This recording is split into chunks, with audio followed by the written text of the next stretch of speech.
तो बहुत बहुत स्वागत है जोरदार तरीके से मेरे सभी एनडीए एस्पिरेंट्स का इस बेहद ही खास वीडियो में। ऑब्वियसली नोटिफिकेशन अपडेट आ चुकी है, आपने देखा होगा बिफोर वन डे मैंने आप बिल्कुल अपडेट कर दिया था उन सारे विषय में। नोटिफिकेशन कब आ रही है, कब तक फॉर्म फिलिंग रहेगी, एग्जाम डेट्स क्या होंगे, सारी चीज़ें। बट ऑब्वियसली वो अपडेट जो होती है एक तरीके से प्रिडिक्टिव अपडेट होती है, बट अब आज आपके सामने ऑफिशियल नोटिफिकेशन है जिसको लेके हम डिटेल में बात करेंगे। इस बार कुछ चीज़ें इंटरेस्टिंग भी हैं क्योंकि यूपीएससी ने फॉर्म फिलिंग प्रोसेस में थोड़े से चेंजेस लाए हैं, उनके तकनीकी जो पार्ट है उन पे भी हम एक डिस्कशन करेंगे। बट उससे पहले चलो नोटिफिकेशन को डिटेल में डिस्कस करते हैं, फिर उसके बाद इसको अप्लाई करने का न्यू प्रोसीजर क्या है और कैसे इसको यूपीएससी ने बहुत ही इजी फॉर्मेट में ला दिया है, न्यू पोर्टल के नाम से लॉन्च किया है और वहाँ पे आपको पूरा प्रोसेस करने का राइट है। 4 हिस्सों में चीज़ें बांट दी गई हैं क्रमबद्ध तरीके से। और सबसे अच्छी बात कि एक बार अगर ईमानदारी से आप अच्छे से फॉर्म फिलिंग फॉर्मेलिटीज़ कर देते हैं, क्योंकि यूपीएससी की जो डिटेलिंग है फॉर्म फिलिंग की ऑलमोस्ट सभी फॉर्म के लिए एक ही जैसी है, तो मुझे लगता है हमेशा के लिए आपके लिए वो रिलैक्सेशन होगा। बहुत सारी मिस्टेक्स से आप सेव हो जाते हैं, तो वन टाइम डेडिकेटली अच्छा करना होगा, फर्दर फॉर्म भरने में आपको आसानी होगी। तो चलिए पहले सबसे पहले नोटिफिकेशन के बारे में समझते हैं, फिर क्रमबद्ध तरीके से मैं उस बारे में डिस्कस करूंगा आपके सामने। तो सबसे पहले बिल्कुल देख सकते हैं union public service commission examination notice 10/25 and ये second last date for the submission application is 17 June. तो बिल्कुल 17 जून तक आपके पास मौका है और आज से बिल्कुल 28 मई मतलब 28 मई आज से ही फॉर्म ओपनिंग हो चुकी है, फॉर्म फिलिंग स्टार्ट हो चुकी है। न्यू पोर्टल जो है उसी पोर्टल से जाकर के इस बार फॉर्म फिलिंग करनी है, उसका एक शॉर्ट्स भी स्पेशल बनाऊंगा, वीडियो में उसकी डिटेल भी डिस्कस करूंगा। Obviously national defence academy naval academy examination second 2025 के लिए नोटिफिकेशन अपडेट आपके सामने आ चुकी है। कुछ इंपॉर्टेंट चीज़ें पे आते हैं। हाउ टू अप्लाई, बिल्कुल upsconline.nic.in पे ही जाएंगे। सिंपली वहाँ पे जाने के बाद जो न्यू पोर्टल लॉन्च वहाँ पर है उस पर हम क्लिक करेंगे। आगे की जो प्रक्रिया है उसके बारे में जरूर अभी मैं स्पेशल पार्ट कवर करूँगा आपके लिए। आगे बढ़ते हैं। Last date for the submission clear हो चुका है आप लोगों को कि वो 17 जून है, बट यार उतना दूर जाना क्यों, आज से फॉर्म स्टार्ट है तो फटाफट तेजी के साथ आज कल परसों भर में इसको अप्लाई कर देना है। और फॉर्म भरने के एक न्यू फॉर्मेट का वीडियो जरूर हम आपके सामने रिलीज करेंगे जिससे आपको एक मदद मिल सके कि एग्जैक्टली इस बार फॉर्म भरने में किन बातों का ख्याल रखना है और कैसे ख्याल रखना है, ठीक है ना। एंड ऑब्वियसली यूपीएससी इस एग्जाम को कंडक्ट करती है तो नेगेटिव मार्किंग को बड़ा ही हाईली जो है हाईलाइट किया जाता है यहाँ पे।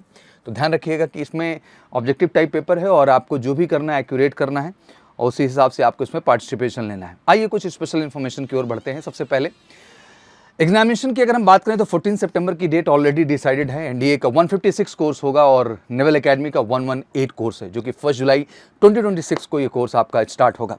नेशनल डिफेंस अकेडमी अगर हम वैकेंसीज की बात करें तो साल दर साल मुझे ग्रोथ ही दिख रही है। कभी एक ज़माने में हम 393 भी देखे, 394 भी हमने देखा, फिर हमने 404 भी देखा, इस बार हमने 406 देखा। अगर आप लकली मेरी वीडियोस देखते आ रहे हैं तो मैंने अपडेट भी किया था कि इस बार भी वैकेंसी आपकी 404 के अबव ही होगी और एक्जैक्टली 406 आपकी वैकेंसीज यहाँ देखने को मिली। क्रम और तरीके से और डिटेलिंग में जाएँ तो army 208 vacancy, 10 for the female candidate, navy 42 vacancy, 5 for the female candidate, air force अगर हम टोटल वैकेंसी की बात करें तो आपका 92 फ्लाइंग कैटेगरी में जिसमें 2 फीमेल हैं, 18 टेक कैटेगरी में है ग्राउंड ड्यूटी में 2 फीमेल के लिए, and ground duty non tech में भी 10 वैकेंसीज हैं जिसमें 2 फीमेल कैंडिडेट के लिए। तो एक तरीके से देख सकते हैं कि 6 vacancy for the girls candidate in Indian air force. And पहली अगर नेवल एकेडमी की बात करें तो 36 वैकेंसी है including 4 vacancy for the female candidate. तो एक्जैक्टली आप देख सकते हैं अगर हम फीमेल कैंडिडेट की भी यहाँ पे बात करें तो अराउंड आपके सामने जो वैकेंसी का ऑप्शन नज़र आ रहा है अराउंड 25 जो वैकेंसीज रहेंगी वो गर्ल्स एस्पिरेंट के लिए इस बार भी देखने को मिलेंगे। रेस्ट जो है वो मेल कैंडिडेट्स के लिए है। Candidate required to specially clarify in the online application form from the service from the which he wish to join considered in the order of his and her performance, and she is also advised to indicate as many preferences as she wishes to opt because Army Navy Air Force and Naval Academy सारे ही option हैं तो उसको priority wise set करना होता है कि first पे क्या है, सेकंड पे क्या है, थर्ड पे क्या है और फोर्थ क्या है।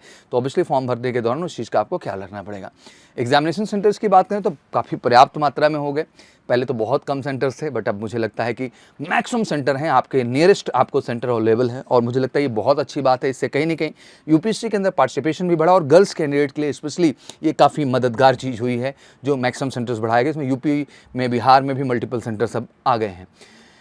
ऑब्वियसली नेशनैलिटी की बात करें तो इंडियन होनी ही चाहिए, but male female candidate must जो है अनमैरिड कैटेगरी, तो ध्यान रखिएगा इसमें अनमैरिड ही होना है।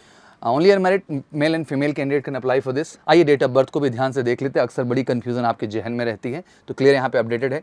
1 जनवरी, ध्यान से देखिए 1 जनवरी 2007 से 1 जनवरी 2010, ध्यान से देख लीजिए क्योंकि 6 महीने का एक्सटेंशन होता रहता है, क्योंकि लास्ट जुलाई था तो इस बार जनवरी है। फिर से जो नेक्स्ट आपका फॉर्म आएगा एनडीए फर्स्ट जो है 26 का, उसमें फिर से ये डेट आपकी जुलाई में पहुंच जाएगी और जो जनवरी की डेट यहाँ पर है वो भी अपडेट होकर जुलाई में पहुंच जाएगी। तो ध्यान से देख लीजिए इस आधार पे आपकी एलिजिबिलिटी क्या है। और ये जो आपका डेट ऑफ बर्थ का क्राइटेरिया है आपके 10th की मार्कशीट पे पूरी तरह से बेस्ड होता है। तो मेट्रिकुलेशन का जो आपका सर्टिफिकेट है उसके आधार पर आपकी डेट ऑफ बर्थ डिसाइड की जाती है।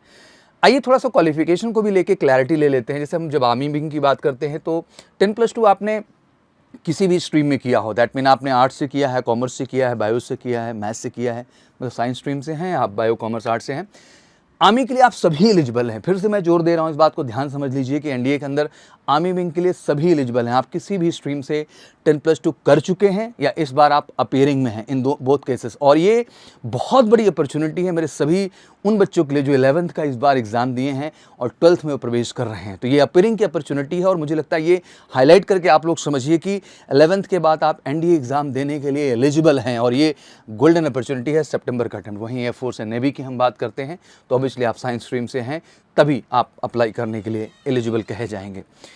इसके साथ साथ कुछ बातें और भी जानना जरूरी है। Candidate appearing in the 11th class, देखिए हाईलाइट किया है, candidate appearing in the 11th class exam are not eligible for this examination. इसमें भी थोड़ी सी कंफ्यूजन हो जाती है बच्चों को। आप 11th में, मतलब इस बार 10th का एग्जाम दे के 11th में गए हैं तो आप एलिजिबल नहीं हैं। लेकिन वहीं पर those candidates who have yet qualified the 12th class या equivalent examination are allowed to appear in the UPSC exam. Should be note that this is only a special concession given to them. They are required to submit proof of passing the 12th class equivalent examination by the prescribed date, मतलब वो 10 जून 2026 से पहले आ जाना चाहिए। तो that's not a issue, ये automatically आ जाएगा, तो ये कोई बहुत चिंता का विषय नहीं है। मतलब जो इस बार कैंडिडेट 12th क्लास में चले गए हैं वो सभी एलिजिबल हैं और इस फॉर्म को अप्लाई कर सकते हैं। प्लीज़ 10th के बाद, मतलब 11th वाले मत करिएगा, बट जो इस बार 12th क्लास में वो फॉर्म बढ़ चढ़ के अप्लाई करिए। सभी फाउंडेशन, एनडीए फाउंडेशन के जो बच्चे हैं देश भर के अंदर और मेजर कल्सी परिवार से जुड़े सभी बच्चे, मैं सबको कहूँगा कि इस फॉर्म को आप लोग ज़रूर बढ़ चढ़ के अप्लाई करें। फॉर्म फी की बात करें एग्जैक्टली तो SC ST and female candidates and ward JCOs NCOs या अदर रैंक्स के जो हैं उनको बिल्कुल एग्जाम्प्ट रखा गया है इससे। हाँ, लेकिन जनरल कैटेगरी में जो कैंडिडेट्स आते हैं उन्हें जो है 100 रुपीज़ के चार्जेस यहाँ पे देने पड़ेंगे फॉर्म फिलिंग के दौरान। आइए कुछ ऐसी अपडेट के लिए और आगे बढ़ते हैं मोटा मोटा और समझते हैं कि क्या इंपॉर्टेंट चीज़ है जो आपको इस फॉर्म फिलिंग के दौरान जाननी चाहिए और समझनी चाहिए। लास्ट डेट क्लियर कर दिया मैंने, 17 जून को ये फॉर्म आप जो है लास्ट डेट है अप्लाई करने का, बट इतना दूर सोचना है कि फटाफट तेज़ी के साथ फॉर्म को तेज़ी के साथ अप्लाई करिए और कुछ इंस्ट्रक्शंस को बहुत ध्यान से पढ़ना है क्योंकि वो चीज़ें ज़रूरी हैं। पेपर पैटर्न बहुत क्लियर है आपके जहन में। मैथमेटिक्स फर्स्ट पेपर है जो कि 2.5 घंटे का समय देता है, 300 मार्क्स हैं, 120 क्वेश्चन है, हर क्वेश्चन 2.5 मार्क्स का है, नेगेटिव मार्किंग 1/3 की है तो 0.83 की नेगेटिव मार्किंग भी रहेगी। वहीं सेकंड पेपर आपका ये भी 2.5 आवर्स का 150 मिनट्स और यहाँ पे भी हर क्वेश्चन जो है 4 मार्क्स का है, 150 क्वेश्चन हैं, टोटल 600 मार्क्स बनता है। यहाँ भी 1/3 की नेगेटिव मार्किंग है तो लाजमी सी बात है कि 1.33 की नेगेटिव मार्किंग रहेगी। दैट मीन ये एग्ज़ाम बिल्कुल हमें सिखाता है कि आपको बहुत ऑनेस्ट होना है, जो करना है सही करना है वरना नहीं करना है। ऑब्जेक्टिव टाइप का कंप्लीट आपका क्वेश्चन पेपर रहेगा। This is a syllabus for math and all, काफ़ी डिटेल सब कुछ इसमें दिया रहता है। अक्सर आप कंफ्यूज होते हैं, इधर उधर भटकते हैं। मुझे लगता है कि यूपीएससी की नोटिफिकेशन, एनडीए की स्पेशली या सीडीएस की, वो अपने आप में हर अपडेट डिटेल में देते हैं। इतनी अपडेट की जिस अपडेट से आप कंप्लीटली हर तरह की इन्फॉर्मेशन कर सकते हैं। बट इसके कई हिस्से हैं और इन हिस्सों को बांट बांट के हम लगातार आपको इसके बारे में अपडेट देते रहेंगे। बट आज की जो अपडेट थी वो यही है। बस अब यही चाहूँगा कि फटाफट फॉर्म फिल करें। जो गलतियां एनडीए फर्स्ट 2025 में हुई हैं एनडीए सेकंड 2025 में नहीं होनी चाहिए। और मेजर कल्सी क्लासेस का वादा है सभी एनडीए का फॉर्म फिल करने वाले बच्चों से, क्योंकि ये 14 सितंबर हमारे लिए बहुत अहम है। जो खामियां रह गई हैं आपके 13 अप्रैल एनडीए फर्स्ट 2025 एग्जाम में, मैं नहीं चाहूँगा कि वो खामियां एनडीए सेकंड 2025 14 सितंबर को रिपीट हों। उसके लिए ज़रूरी है एक बेहतर और सटीक गाइडेंस। तो बिल्कुल जुड़िए हमारे आगाज बैच के साथ, बेस्ट बैच जो कि बिल्कुल प्लान तरीके से आ रहा है इस बार मिशन 14 सितंबर एनडीए सेकंड को 100% सफल करने के लिए। बट पहले थोड़ा सा फॉर्म फिलिंग के फॉर्मेट में थोड़े बहुत चेंजेस हैं, उसको लेके भी एक थोड़ा सा डिस्कशन कर देता हूं जो आपके लिए जानना अहम है। सबसे पहले आप देख सकते हैं किस तरीके से आप यूपीएससी की वेबसाइट ओपन करेंगे और यहाँ ओपन करते देखिए इंपॉर्टेंट नोटिस। तो ध्यान रखना है, new online application portal launch, मतलब new online application portal launch कर दिया है। तो भैया इस पर फटाक से क्लिक कर देना है upsc.gov.in करके। आप देखेंगे कुछ इस तरह का फॉर्मेट आ जाएगा, न्यू एप्लीकेशन पोर्टल लॉन्च क्या है, इस तरह से कुछ आप चीज़ें देख पा रहे हैं। सिंपली इसको ऊपर आएंगे वीडियो के अंदर तो आप यहाँ upsconline.nic.in इस पर सिंपल क्लिक करिए। ऐसे क्लिक करते ही कुछ इस तरह के ऑप्शंस आपके सामने आ जाएंगे। देख सकते हैं 4 सेगमेंट यहाँ पे बना दिए गए हैं। पहला, कुछ नया नहीं है बहुत ज़्यादा, बस थोड़ी सी चीज़ों को और क्लियर किया गया है, बस इतनी सी बात है। और एक बड़ा नाम चेंज है, यूनिवर्सल रजिस्ट्रेशन, जिसको अभी आप तक OTR के नाम से आप जानते थे, वन टाइम रजिस्ट्रेशन, उसी को अब यूनिवर्सल रजिस्ट्रेशन का नाम दे दिया गया। इसमें 3 बटन की हम बात करें, जैसे क्रिएट अकाउंट एंड लॉगिन। भाई अगर आपका अकाउंट अभी तक नहीं बना है तो ऑब्वियसली यहाँ से अकाउंट क्रिएट करिए UPSC पे, ज़रूरी है, क्योंकि इसके बाद ही आप फॉर्म फिलिंग के प्रोसेस को कंप्लीट कर पाएंगे। और ऑलरेडी रजिस्टर्ड है तो लॉगिन करके आप अंदर जा सकते हैं।